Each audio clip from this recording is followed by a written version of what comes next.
Hello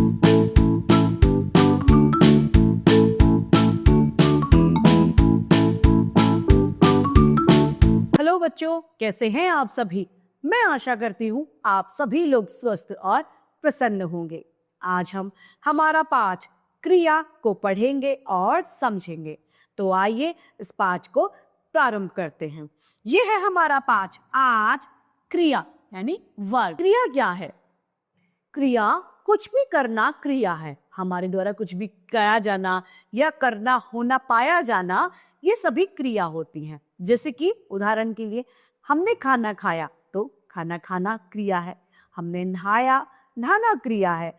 आना जाना, उठना बैठना, टीवी देखना या फिर हमारा फेवरेट मोबाइल देखना भी क्रिया है। यानी सब कुछ करना क्रिया कहलाती है। तो आइए से पढ़ते हैं। जिन शब्दों से किसी काम का करना या होना हमें पता चलता है वह क्रिया कहलाती है। आइए नीचे देखते हैं। चित्र दिए हैं और वाक्य लिखे गए हैं। तोता मिर्च खाता है। नानी बच्चों को कहानी सुना रही हैं। अचानक बारिश होने लगी। इन तीनों वाक्यों में खाता है, सुना रही हैं और होने लगी क्रियापद हैं, क्योंकि इन शब्दों से क्रिया यानी कार्य के होने का हमें पता चल रहा है। यानी यहाँ पर यह हमें पता चल रहा है कि काम करा जा रहा है या हुआ है। तो ये सभी क्रियापद। यानी हम ये कह सकते हैं कि जिन शब्दों के द्वारा किसी कार्य के करने अथवा होने का बोध हमें होता है वह क्रिया कहलाते हैं। अब क्रिया को दो भागों में वर्गीकृत किया गया है। यानी हम ये कह सकते हैं कि क्रिया के दो भेद होते हैं। पहला सकर्मक क्रिया तथा दूसरा अकर्मक क्रिया। आइए इसे पढ़ते हैं। क्रिया के भेद। क्रिया के दो भेद होते हैं, सकर्मक तथा अकर्मक। पहला है हमारा सकर्मक क्रिया। जैसे कि इसके नाम से हमें पता चलता है, सकर्मक यानी कर्म के साथ। जो क्रियाएं अपने कर्म के साथ होती हैं उन्हें सकर्मक क्रिया कहा जाता है। जो कर्म के साथ है सकर्मक। जिन क्रियाओं के साथ कर्म लगा हो और क्रिया के व्यापार का फल कर्ता को ना पड़कर कार्य पर पड़ता हो उसे सकर्मक क्रिया कहा जाता है। जैसे कि माली पौधे में पानी देता है। इस वाक्य में देता है क्रिया है जिसका फल माली को नहीं पड़ रहा, जबकि किसको पड़ रहा है? पौधों को पड़ रहा है। अतः पानी देता है एक सकर्मक क्रिया है, क्योंकि इसमें क्या देता है अगर हम प्रश्न पूछें तो वहां पर आंसर उत्तर क्या मिलेगा? पानी देता है।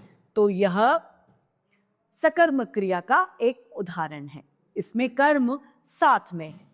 दूसरा हमारा है अकर्मक क्रिया। जिस क्रिया के साथ में कर्म नहीं होता वह अकर्मक क्रिया कहलाती है। जिस क्रिया का व्यापार का फल कर्ता में ही निहित होता है, जिसके साथ में कर्म नहीं लगा होता, वह अकर्मक क्रिया कहलाती है। बच्चा खेल रहा है।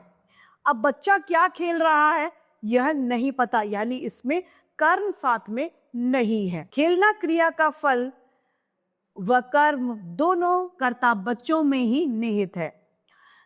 इसमें कोई कर्म नहीं है, अतः खेल रहा है एक अकर्मक क्रिया। यहाँ पर ध्यान रखना चाहिए कि क्रिया के पूर्व क्या या किसको लगाकर प्रश्न करने पर यदि कोई उत्तर हमें मिल जाता है, कोई भी उत्तर मिलता है, तो वह सकर्मक क्रिया होती है। अब हम पता कैसे चलाएं कि ये वाक्य सकर्मक का है या अकर्मक का? तो हमें क्या करना है कि हमें प्रश्न में क्या और किसको लगाकर पूछना है। अब जैसे ये शब्द है बच्चा खेल रहा है, अब हम इससे अगर प्रश्न करें कि बच्चा क्या खेल रहा है, तो हमें कोई जवाब नहीं मिलेगा, हमारे पास में कोई उत्तर नहीं होगा। अतः ये क्या है? ये एक अकर्मक क्रिया का उदाहरण है, जिसमें यदि हमें जवाब मिल जाता है तो वह सकर्मक क्रिया, यदि हमें जवाब नहीं मिलता प्रश्न पूछने पर तो वह अकर्मक क्रिया के उदाहरण होते हैं।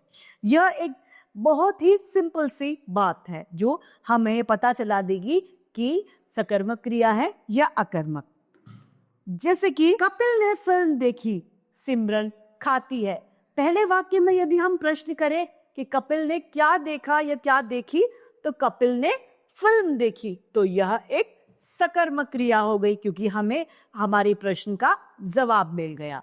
दूसरा है सिमरन खाती है। अगर हम पूछें सिमरन क्या खाती है, तो हमारे पास में कोई जवाब यानी कोई उत्तर नहीं होगा। अतः ये अकर्मक क्रिया का उदाहरण है। प्रश्न का जवाब मिलता है तो सकर्मक, प्रश्न का जवाब नहीं मिलता तो अकर्मक। तो इसी तरीके से हमारा ये पाठ क्रिया समाप्त होता है। आइए इसे संक्षेप में दोहरा लेते हैं। जिन शब्दों के द्वारा किसी काम के करने या होने का बोल होता है वह क्रिया कहलाती हैं। क्रिया के दो भेद होते हैं, सकर्मक क्रिया तथा अकर्मक क्रिया। सकर्मक क्रिया में कर्म सदैव साथ होता है और अकर्मक क्रिया में कर्म का अभाव पाया जाता है। तो इस तरीके से हमारा ये पाठ क्रिया समाप्त होता है। मैं आशा करती हूं आप सभी को यह पाठ भली भांति रूप से समझ में आया होगा। आज के लिए इतना ही, फिर मिलते हैं। धन्यवाद।